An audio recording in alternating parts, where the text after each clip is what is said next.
Hello ladies and gentlemen, and welcome to this special edition of Left for Rot. Now what makes this one so special, you ask? Because this is going to be a bit of a different format than usual. To put it simply, I wanted to do a Left for Rot on the Rolling Acres Mall, however I soon discovered that there's a couple other malls out there that are pretty cool too, of course that are abandoned, obviously. So instead of having a Left for Rot video for every single mall in existence, I wanted to condense them into a top 5. Now if anyone out there wants me to do a separate video on any of these malls, just let me know and I'll put it on the list, but for the most part I think I'm going to be able to cover what I need to during this video. So once I silence my phone, that way it doesn't vibrate in the middle of my recording again, we shall begin. Number 5. Of course we're going to kick off the video with the mall that I wanted to make the original video about, which is the Rolling Acres Mall.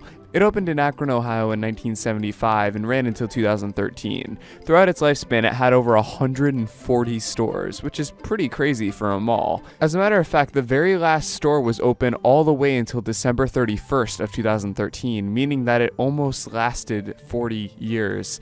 Which is absolutely incredible. A lot of famous explorers and vloggers on YouTube have videos of themselves getting escorted out of here, so again, I highly recommend you don't visit this mall, but just by judging by the pictures, it's absolutely gorgeous. Unfortunately, it is a bit tagged up and run down, but you would expect that. It's not unsavable, however, it is rumored that they're knocking it down, which is a bit unfortunate.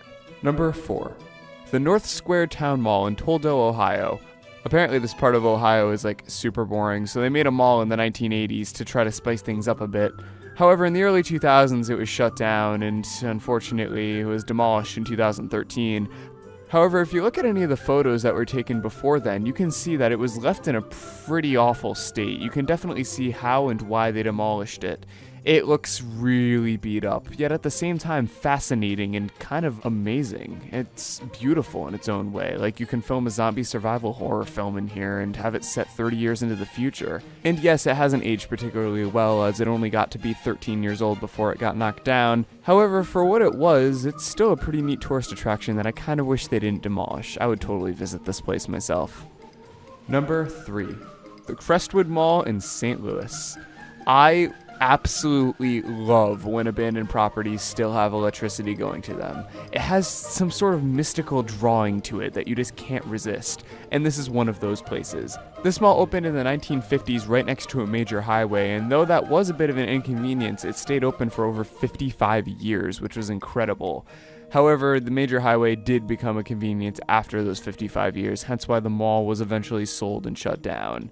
However, it was recently put up for sale again, but I don't think anyone bought it, and if they did, they're unfortunately probably going to level it because the pictures show that this one isn't in the best condition, let's be honest, guys. Number 2. The Bristol Center Mall in Bristol, Connecticut. This one I put on the list specifically because I can't find out too much about it. All I know about it is that it was opened in the late 60s and early 70s and it was demolished sometime in 2008, but I can't find too many photos of the inside, at least not when it was being abandoned. As ridiculous as that sounds, that intrigues me a lot, like if only there was a real-life Wayback Machine we can step inside of and see how the mall was, 10, 15 years ago, back before it was closed and demolished. I would totally have gone in there and taken photos. From what I've seen though, the mall looked like it was functioning pretty well before it got shut down. Number 1. The Assembly Square Mall in Somerville, Massachusetts.